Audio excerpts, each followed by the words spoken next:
Greetings, gents, and welcome to episode 25 of Econoclasm.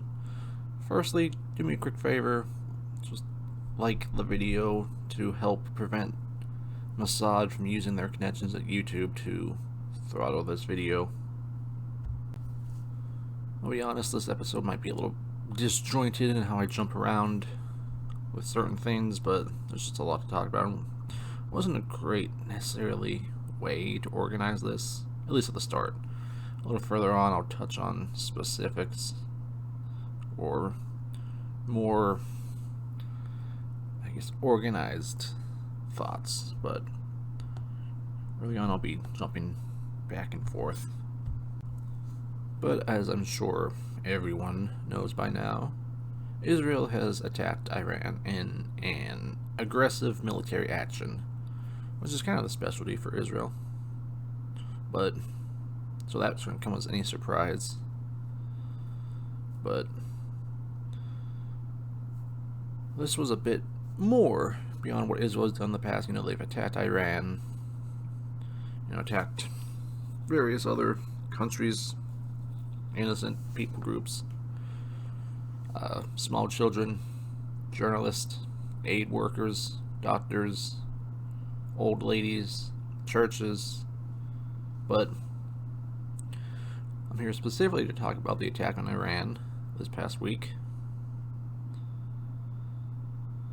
And the justification for the attack was that Iran was about to have a nuke, and that there was no choice but to attack, because Iran was days away from having a nuclear weapon. Well, Iran's been months away from a nuclear weapon since the 90s. Literally 30 years. And yet somehow they've always been months or weeks away. Now they were days away. It's incredibly slow progress.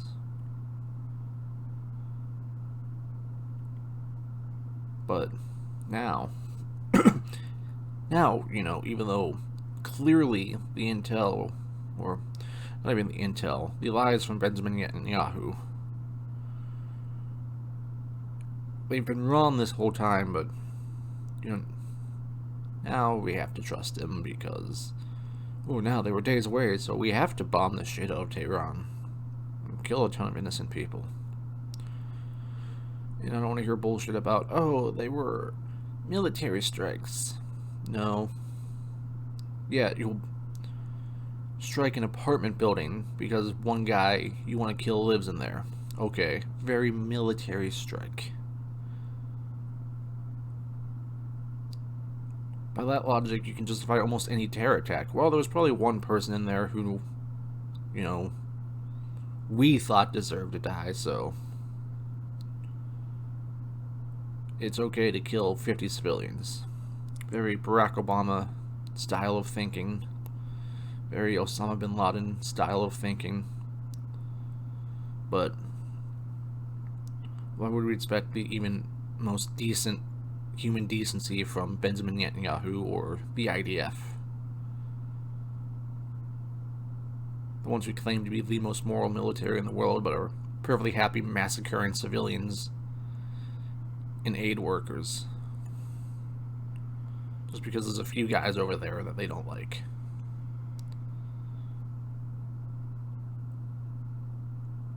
But yeah, Iran was not about to have a nuke. It's a bullshit lie. I mean, look at every war since World War One.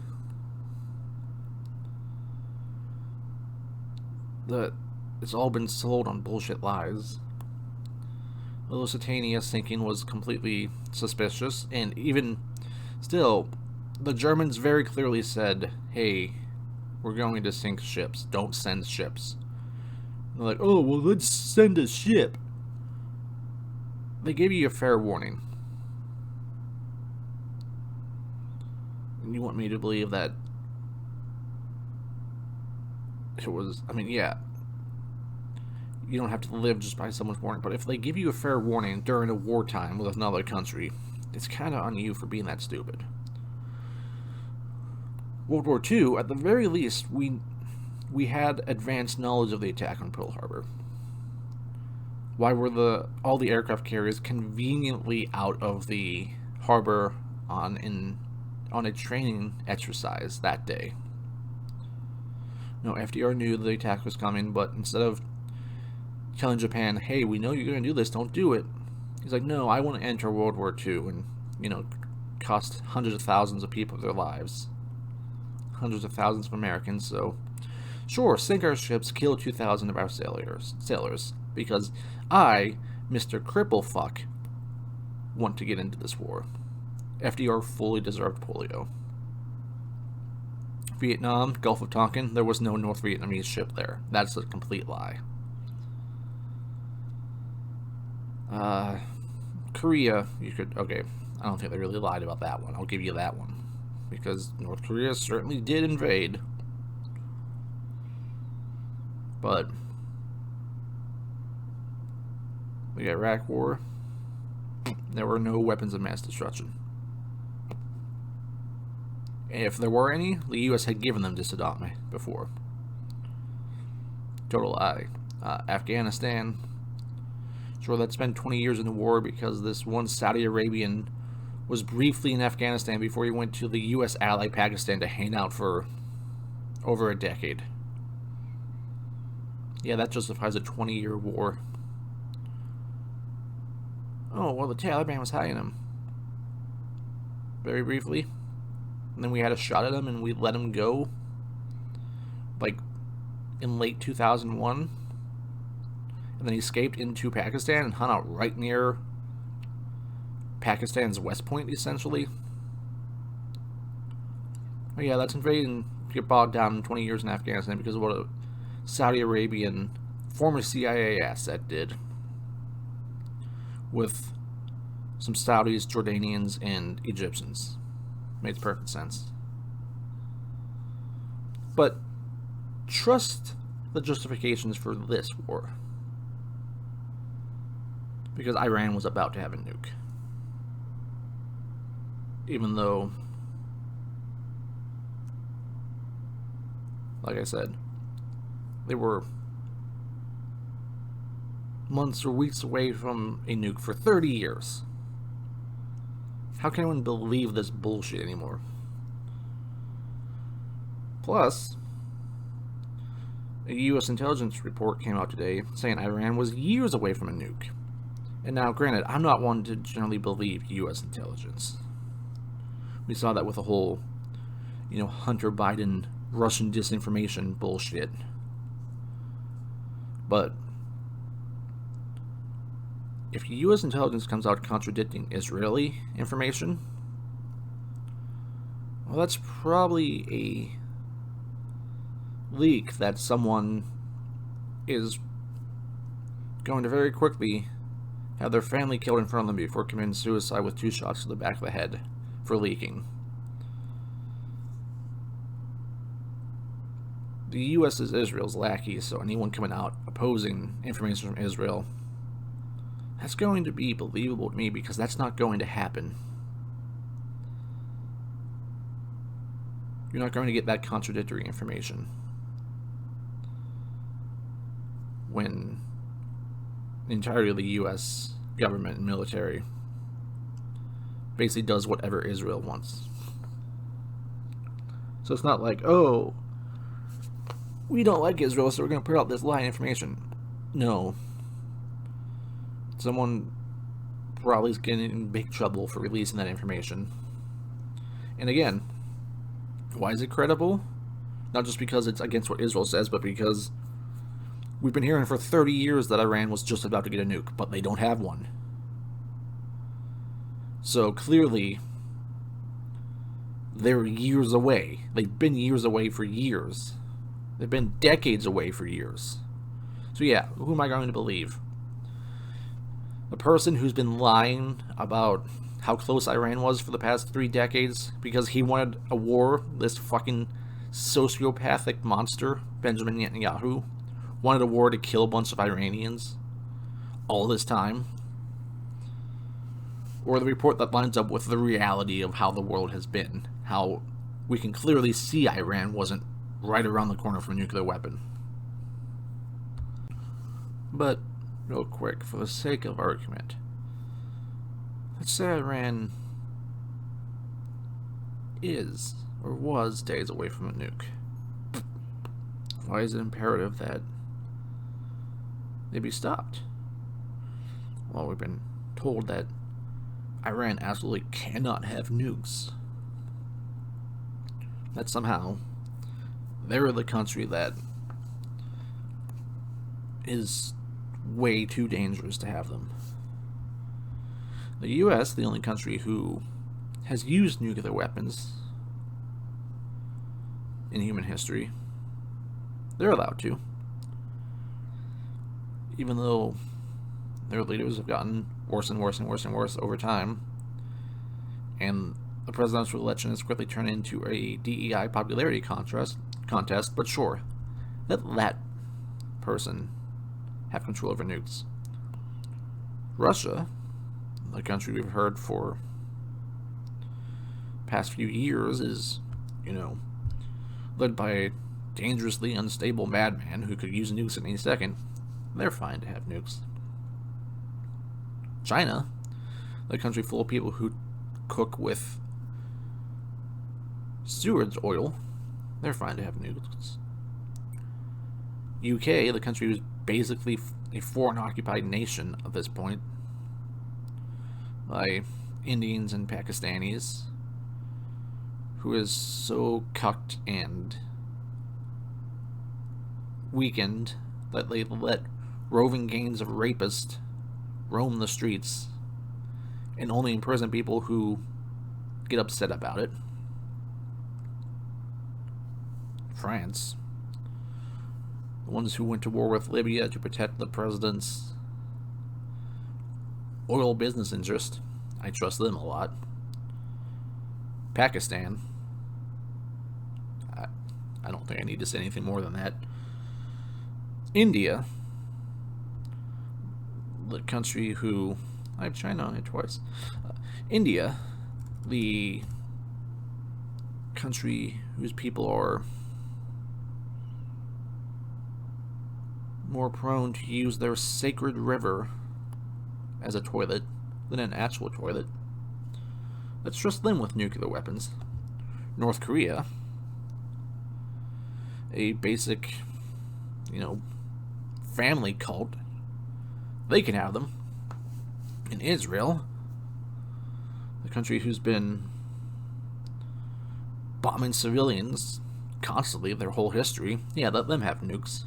But Iran's the one we can't trust. Why? Well, because they don't like Israel. It's simple as that. Israel can have it, even though they don't like any of their neighbors. And you want to know what's funny about Israel saying Iran can have nukes? It's that Israel threatens mass murder. And if you don't believe me, Netanyahu himself said this shortly before the strikes on Iran. He said, if Israel falls, a lot of the world will fall with it. That pretty much sounds like they're going to use their nukes to kill as many people as possible. As I guess, out of spite, as a punishment for not protecting Israel. Look up the Samson initiative. Now, it's supposedly Israel launching an all-out nuclear attack on a country who's about to destroy Israel. Invasion, whatever. But clearly Netanyahu is threatening the Samson initiative as spite to punish a ton of people for the crime of not doing everything in their power to let Israel continue to be aggressive towards all these other nations. Do I have this in here? I don't. It's important to note, real quick, because I didn't put this anywhere specifically, but might fit better down there. I'll come back to it. But Yeah. Netanyahu himself is threatening to kill potentially hundreds of millions of people if Israel is conquered or threatened.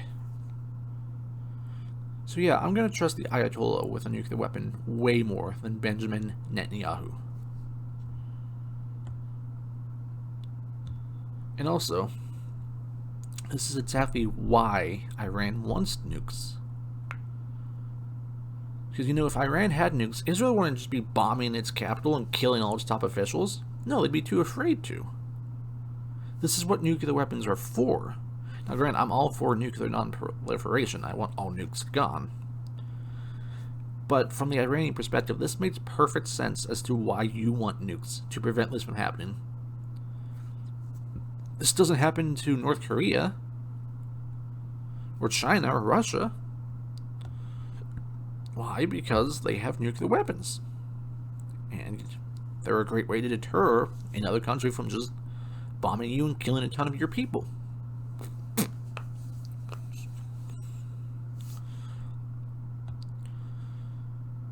And seeing that Iran doesn't have nukes and this is what's happening, it's going to incentivize other states who are unfriendly with the US and Israel to get them. They're going to see, oh, if we don't have nukes, then we're just going to get bombed anytime the US or Israel want. So it's going to fully incentivize these countries to get nuclear weapons. Look at what happened in Libya when they didn't have nuclear weapons. NATO bombed the shit out of them, and Gaddafi was raped with a bayonet in the ass to death in a ditch on the side of the road. You think some leader's going to look at that and be like, no, actually, I want nuclear weapons so that doesn't happen to me. Most reasonable human beings will take measures to prevent that from happening to them. So you might have states like Venezuela,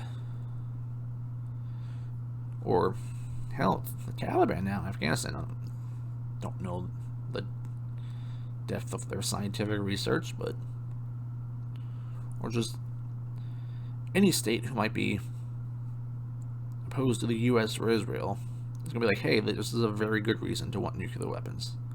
And now we're going to have more nuclear weapons in the world. All because Israel wants to throw a hissy fit and Benjamin Netanyahu is the most bloodthirsty man on the planet. I'm going to throw a major party on the day that he dies. Because the world will be far better off without him in it.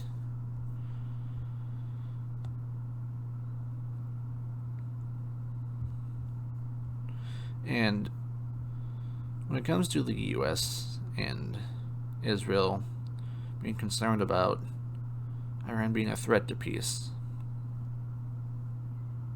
Iran has not fought a single aggressive war since the Islamic Revolution in 1979. The US has probably fought about a dozen of them. They're like the poster boy for aggressive war in the modern world. They're constantly going out there and just bombing civilians and overthrowing leaders who aren't bowing down to US hegemony. So I don't want to hear shit from anyone in the US government or anyone who's pro-America saying Iran's a threat to the global peace. There's no greater threat to global peace than the United States. And Israel's a close second. But I guess since the United States does whatever Israel says, you could argue Israel's the worst. And they just like to go around and randomly bomb people. Syria's had its civil war. Israel's like, oh, we're just going to bomb a ton of people there just because. We don't like Assad because he doesn't like us, so even though he's not actively doing anything to us, oh, let's just bomb a ton of shit there. Oh, Lebanon exists? Oh, let's invade and bomb the shit out of them. Oh, let's just bomb the West Bank and Gaza for the fuck of it. Let's kick people out of their homes, and if they, get upset about it, let's shoot them dead in the street. Yeah, but Iran's the threat to peace. Because they don't want exactly this happening anymore.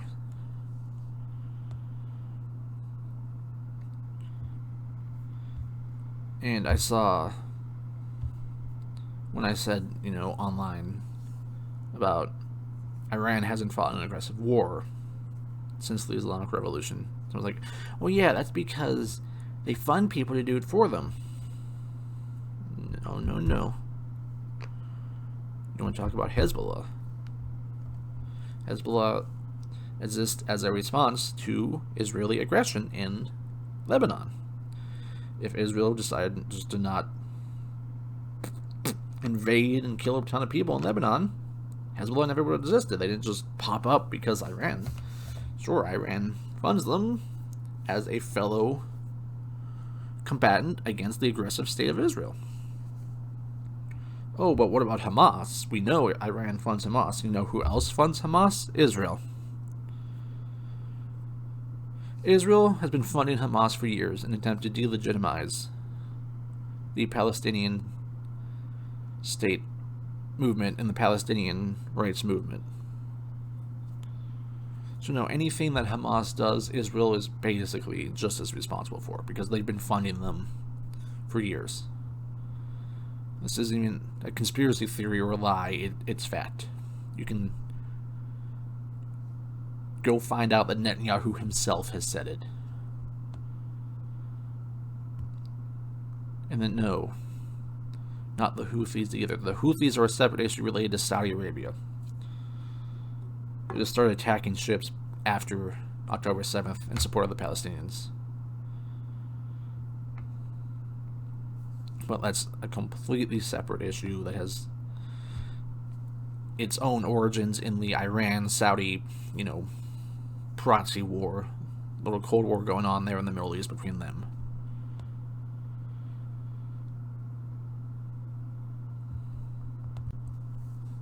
And another point, again, just kind of jumping around, saw a video of Iran, or Israel's Iron Dome system launching out of, basically, it looked like an intersection you could find in any, downtown in the United States. Now, we've heard for years that, Hamas uses human shields and puts their military equipment in civilian areas, and, that proves that they're evil. But you got Israel here having their system set up right in the street of civilian neighborhoods. A little hypocrisy there. I don't want to hear, oh, but it's defensive. Yeah, military equipment can be offensive or defensive. All the military equipment for Hamas can be defensive if Israel, when they're constantly attacking, they're like, oh, well, let's use it defensively. Oh, well, the military equipment's in civilian areas, so now we can bomb civilians.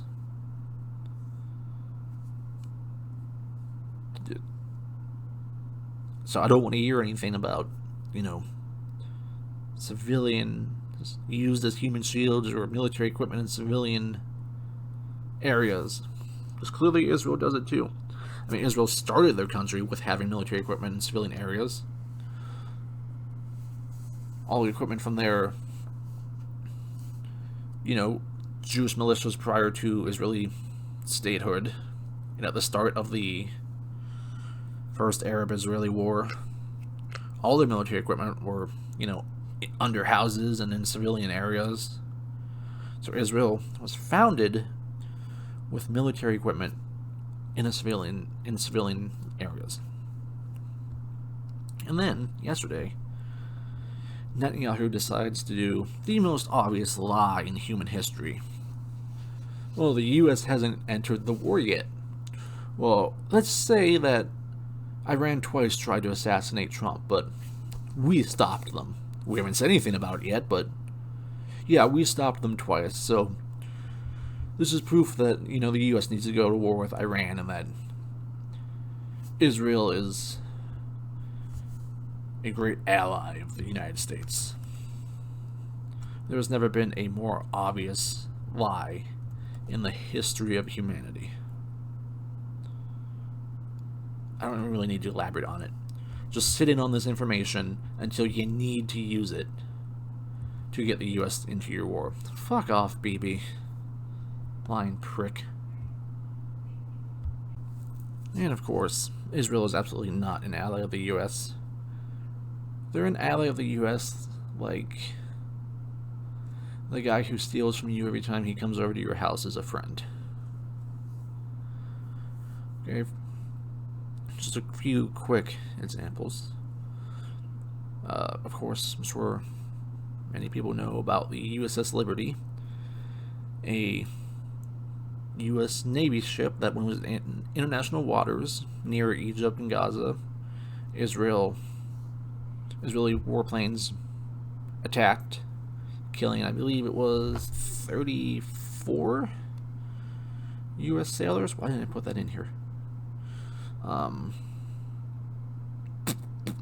34 killed, 171 wounded.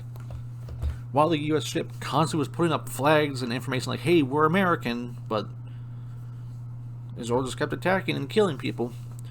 Sounds like a great ally.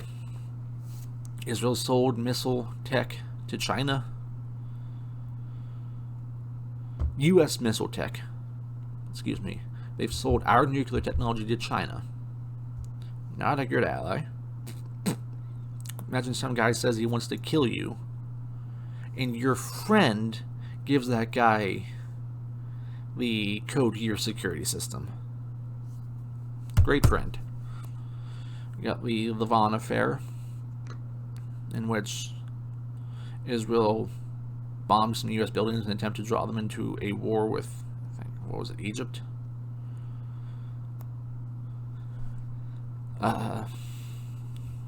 Israeli agents aren't allowed in the CIA, or no, FBI, probably, they run the CIA.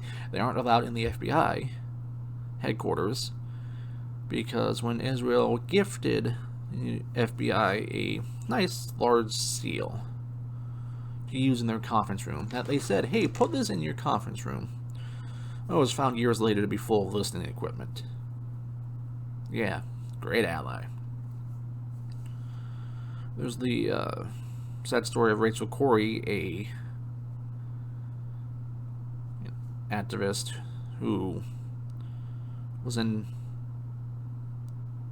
I don't know if it was Gaza or the West Bank, but was just there to, she was either there as a aid worker or a journalist, but she was crushed and killed by Israeli military equipment. Again, don't know the exact equipment. It could have been a tank or a bulldozer or something, but she was killed, and every year on the anniversary of her death, Israeli soldiers make pancakes to mock her death because she was crushed flat as a pancake. Yeah, great ally there. No, Israel is absolutely not an ally of the United States.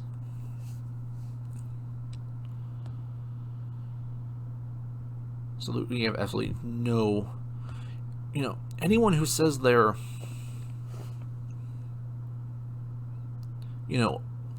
patriotic or proud American and you're supporting Israel, you're just very contradictory. You have massive cognitive dissonance, and you're not a good patriot whatsoever. Be like saying, yeah, I'm a patriotic American, that's why I support, the Rosenbergs. No, I didn't use that because it was a Jewish name. Ethel and Julius Rosenberg, the Americans who sold or who spied for the Soviet Union on the Manhattan Project. Or, I don't know if they were exactly on the Manhattan Project, but they gave the Soviets, U.S. nuclear information, so they just happened to be Jewish. Just an example. I have it written down. It was off the top of my head. Don't bitch. Or, people will say, oh, we gotta support the only democracy in the Middle East.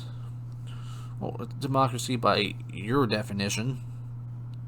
What's constantly changes to be whatever convenient to just line up with, democracy is, well, whatever Israel's doing right now. That's what democracy is. And whatever any other country is doing, they're not democracy. There's other democracies in the Middle East. Syria was a democracy before, U.S., Israel, other Western countries overthrew their secular leader who protected the rights of minorities and installed a member of Al-Qaeda.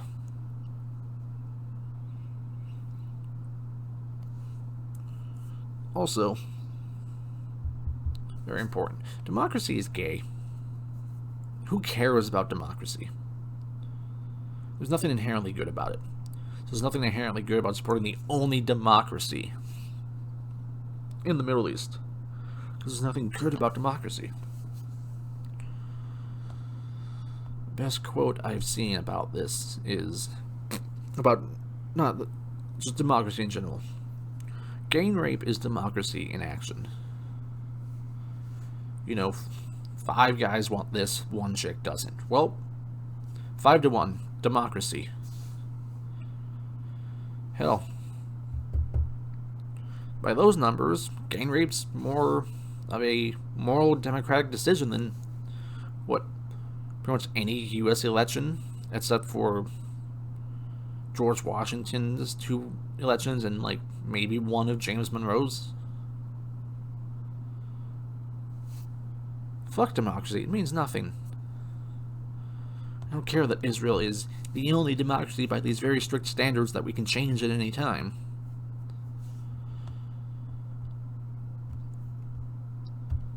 And Israel's got a big support amongst evangelicals and Christians in the U.S. somehow, which I don't get whatsoever. Israel will kick you out for spreading the gospel. Israelis constantly, will spit on Christians and say, oh, spitting on a Christian is a Jewish pastime. You're not obligated to support someone who will spit on you. Yes, love thy enemy, but don't openly support them murdering civilians.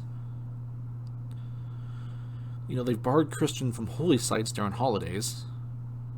It was a couple of years ago they barred Christians from going to a holy site on Easter, just because they fucking wanted to.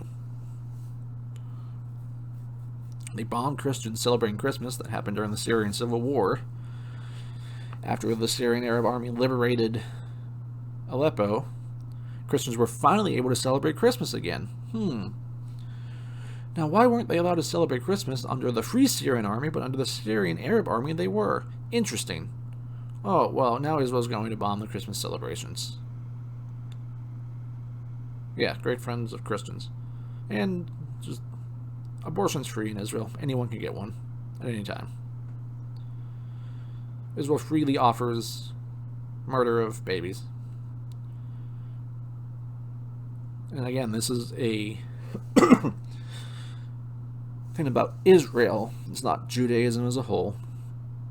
But I've seen multiple things saying that abortion is a Jewish religious right. And so it's very important in Israel to have just free abortion access. But yeah, great thing for Christians to be siding with and supporting. Sure, just voted for fucking Kamala Harris. And then this is all really showing how much Trump fucking sucks. I mean, yeah, he's almost certainly better than Kamala Harris would have had U.S. troops all across Iran by now, but that doesn't mean what Trump's doing is good. One person would have stabbed me, one person would have punched me, so I can't be mad about the person who punched me. No. Trump claims to be America first, but this is very clearly Israel first. This is, they said he has nothing to do with this, but he gave Israel the green light to attack while they were busy negotiating with Iran. And he is, supporting and backing what Israel's doing. This isn't America first. This is Israel first. And then Trump, fucking jackass retard. When people criticize him, he's like, actually, I came up with the term America first, so I decide that Israel first is America first. Go fuck yourself. What a retarded line of thinking. No, you didn't come up with America first. And you can't be the opposite of America first and say, well, I say it's America first, so it's America first. No, it isn't. Is that a nuke? No, it's not. We're good. But he's never been America first. He's just said he was. You know who's America first? Rand Paul and Thomas Massie. The only two people in Congress who are actually America first. Only people in the American government who are actually America first. And how's Trump responding? He wants to primary both of them. That's how America first Trump is. No, he's not America first. He's Israel first. He's Trump first. You do what Israel wants, and you kowtow to what Trump wants. Or, I'm going to oppose you and want to primary you. Trump is not America first by any standard. What, because he's arrested a few Mexicans? Ignore everything else. He's arrested some Mexicans, so he's America first. Fantastic. He's the most pro-Israel president we've ever had. And when you point out how much Israel is against the United States, how terrible of an ally they are, how they're there's outright enemies of the United States who haven't been as bad to the United States as Israel has. So being the most pro-Israel president, that's very anti-America first. And he looks like he's about to drag us into another war. The guy who ran on peace and, I want to be diplomatic and avoid all these disastrous wars, he's about to drag us into the most disastrous one of all. Now, if we happen to not go to war with Iran, great, but he sure fucking is getting close anyway. And, America first. But he's going to oppose the rights of Americans to criticize Israel and arrest people for illegal protests because they're against Israel. And he's going to prioritize deporting people who are speaking out against Israel. No, he wasn't going after criminals first. No, the first people he really went after were people critical of Israel and people who have an anti-Israel protest. This shows where Trump's fucking priorities lie. Which is no surprise. The modern Republican Party, really the American government as a whole, but the modern GOP is just a puppet of Israel. Unless you're, of course, Rand Paul or Thomas Massie. Or, a guy who loses in the primaries because you didn't get AIPAC funding because you weren't willing to bend over for Israel. And just a warning before I end the episode. Beware of a false flag attack. The USS Nimitz just got sent over a ship that's about to be retired next year. Was just sent over into the conflict zone.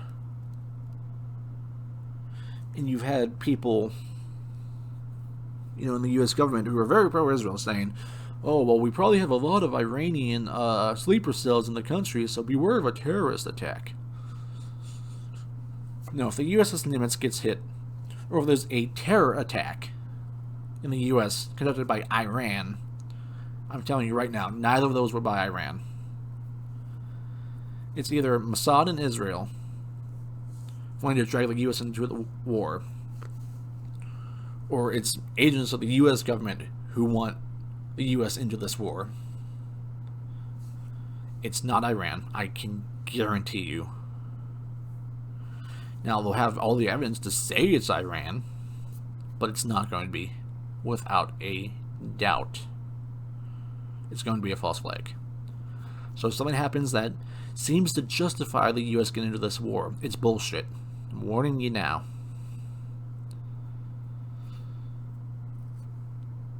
Complete and utter opposition to this war should be the only attitude an American or a reasonable human being has. And the hope that we will very soon get the news that Benjamin Netanyahu, for however way, has died, so that the world becomes a better and safer place with that monster gone from this world. This is not America's war. We have no business in it. And Israel is once again showing that it is an aggressive nation by bombing Tehran under false pretenses, like they always do.